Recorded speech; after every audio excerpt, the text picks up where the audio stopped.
Halo, selamat datang di Warta Katolik. Mari kita mengenal siapa Martin Luther, yang diambil dari buku Ensiklopedi Gereja karangan Adolf Heiken.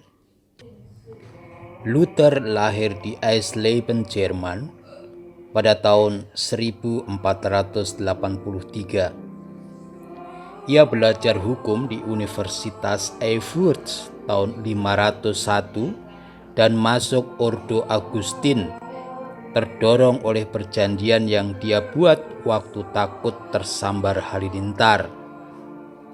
Setelah ditabiskan imam tahun 1507, ia belajar terus dan dipengaruhi oklamisme yang menganggap kehendak Tuhan tidak terselami dan sewenang-wenang.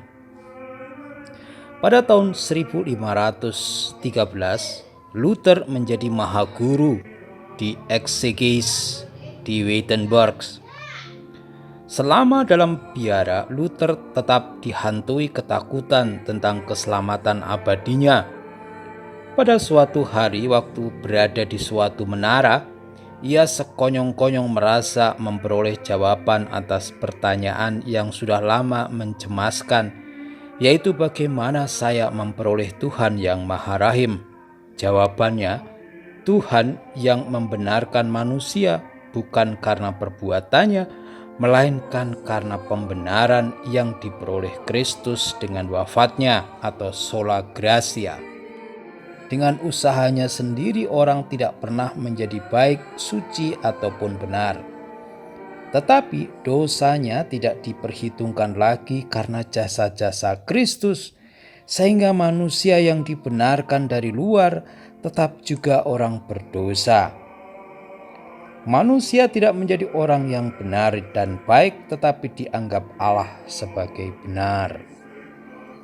Ketika menafsirkan surat Romawi tahun 1515, Luther menemukan penegasan pandangannya mengenai pembenaran Roma 1 ayat 17.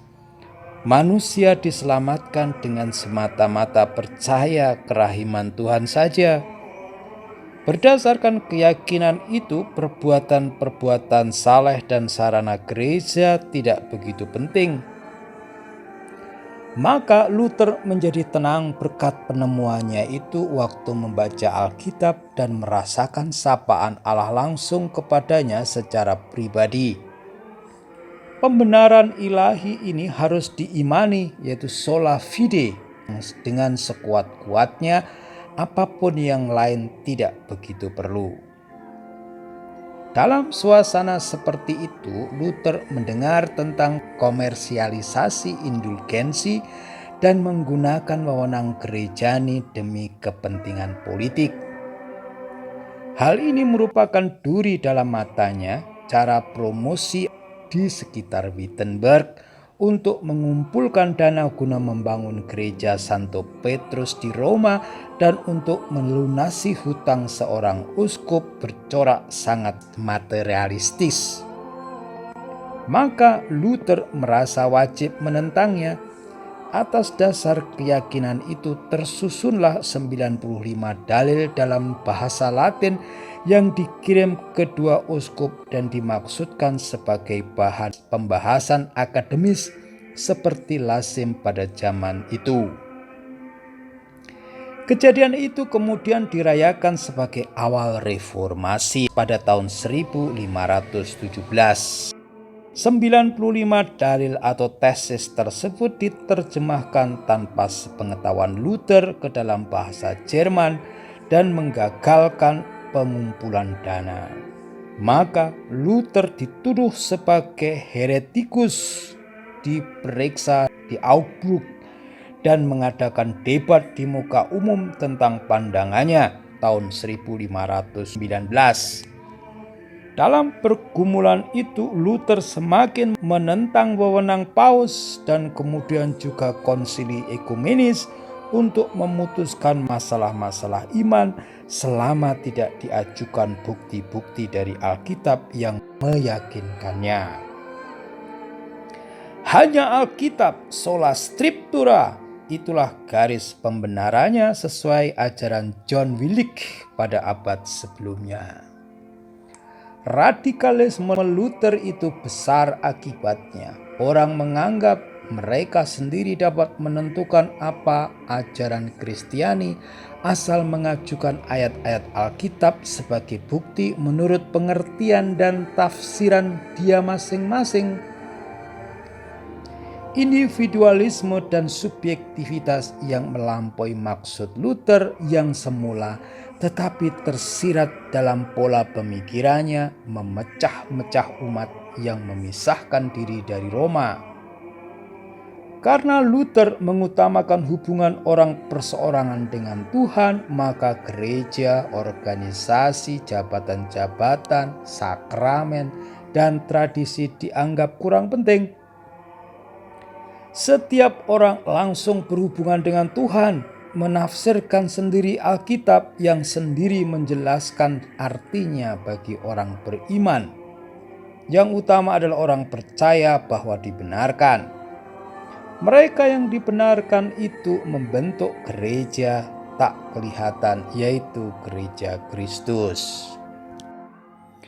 Pada tahun 1520 terbitlah beberapa karangan Luther yang menguraikan pokok pandangannya kepada kaum bangsawan Kristen yang menyangkal imamat jabatannya, tentang kepausan yang menyangkal wewenang paus, mengenai pembuangan gereja di Babilonia yang menyangkal sakramen-sakramen selain pembaptisan dan perjamuan suci yang bukan kurban, tentang kebebasan orang Kristen yang menyangkal gunanya berbuat baik bagi keselamatan. Akhirnya dokumen kepausan Exsurge Domini tahun 1520 mengutuk 41 dalil Luther dan mengumumkan pengucilan Luther. Ia membakar dokumen itu secara meriah tahun 1521. Untuk melindungi Luther terhadap perintah kaisar untuk menangkapnya, ia disembunyikan selama 1 tahun di Puri Walburg dan menerjemahkan kitab Perjanjian Baru ke dalam bahasa Jerman tinggi. Terjemahan kitab sucinya itu terpengaruh luas pada pembentukan bahasa Jerman modern. Pada tahun berikutnya, Luther memenangkan gerakan radikal di Wittenberg tahun 1522 dengan bantuan pemerintah. Ia menghapus misa tanpa umat, sakramen tobat dan puasa. Luther dan sementara teolog Katolik berdebat tentang apakah misa kudus merupakan korban tersendiri lepas dari korban salib di Golgota. Luther menyangkalnya, teolog Katolik membelanya, tetapi mereka tidak dibenarkan oleh Konsili Trento. Luther mengutuk para tani yang berusaha membebaskan diri dari penghisapan oleh para bangsawan. Oleh karena itu banyak bangsawan mendukung reformasi, sebab mereka didukung oleh Luther dalam usaha menghukum para tani tersebut dan pula dalam merampas harta milik gereja. Karena bangsawan ini memprotes tuntutan bangsawan-bangsawan Katolik agar milik gereja dikembalikan, maka mereka mulai disebut Protestan tahun 1526. Walaupun Luther menolak wewenang gereja dalam hal menentukan apa yang menurut kitab suci dan tradisi wajib diimani, tetapi tetap mau hidup dalam gereja yang satu dan Katolik itu. Banyak orang mendukung kritik Luther karena sudah lama mereka mengharapkan pembaharuan gereja dari atas ke bawah. Tetapi harapan itu sudah lama disia-siakan karena klerus tinggi tidak mau melepaskan privilege-privilege-nya. Maka Luther memproklamirkan gereja rohani yang tak kelihatan. Persatuan rohani, organisasi dan jabatan gereja ini tidak begitu diperlukan. Tetapi karena paus dan uskup-uskup menolak Luther, maka ia mulai mengorganisir gereja tandingan atas peraturan-peraturan darurat.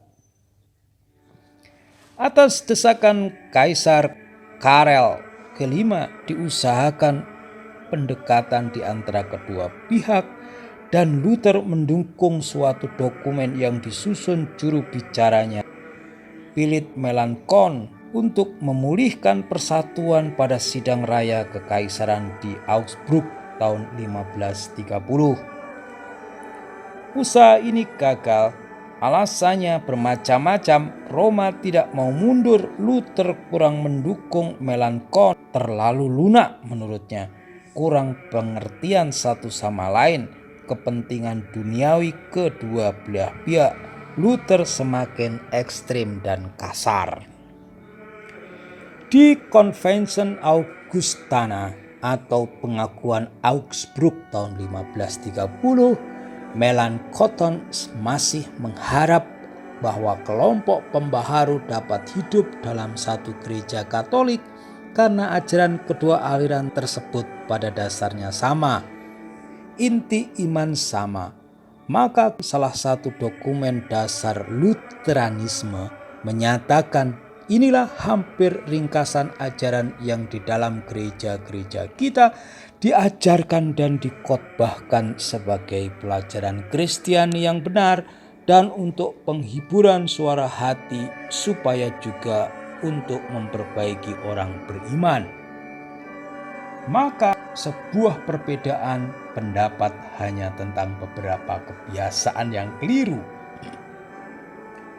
Perbedaan tersebut menyangkut menurut wakil-wakil Protestan antara lain komuni dalam rupa roti dan anggur, izin nikah untuk para imam, pembaharuan upacara misa kudus dan sakramen tobat, pembatasan kekuasaan duniawi para uskup yang di Jerman pada zaman itu juga menjabat para pangeran duniawi. Tetapi pandangan perbedaan antara mereka hanya menyangkut hal-hal kecil seperti itu ditolak oleh wakil-wakil Katolik. Sebab Luther dan para pengikutnya berpandangan sama sekali lain tentang apa itu gereja. Akibat kekecewaan Luther, maka kalimat Latin tersebut di atas dihapus dalam naskah terjemahan Jerman. Gerakan yang dimulai Luther sebagai gerakan pembaharuan melahirkan umat Kristen baru yang terpisah dari gereja Katolik sampai kini. Memang Luther mula-mula bermaksud memperbaharui gereja, ia gagal. Bukan pembaharuan yang terjadi, melainkan perpecahan demi perpecahan. Luther tidak bermaksud mendirikan gereja Lutheran, tetapi ini yang akhirnya tidak dapat dihindari. Makin hari Luther kehilangan kontrol atas gerakan reformasi karena faktor-faktor politik duniawi semakin penting. Luther menyusun cara beribadat baru dan menulis lagu-lagu gereja. Pada tahun 1524, Luther melepaskan imamatnya dan menikah dengan Katharina von Bora, seorang bekas biarawati. Pada tahun 1529 terbit Katekismus Besar dan Kecil yang berlaku sebagai pedoman iman gereja-gereja Lutheran. Luther membela arti harafiah sabda Kristus, itulah tubuhku dan darahku. Ia mendidik pendeta-pendeta di Wittenberg menyusun artikel-artikel sebagai pandangannya untuk dibawakan kepada suatu konsili, memberi kuliah dan menerbitkan tafsiran tentang surat Galatia dan kitab Kejadian. Demikianlah sekilas peristiwa tentang perpecahan gereja karena pembaharuan Martin Luther.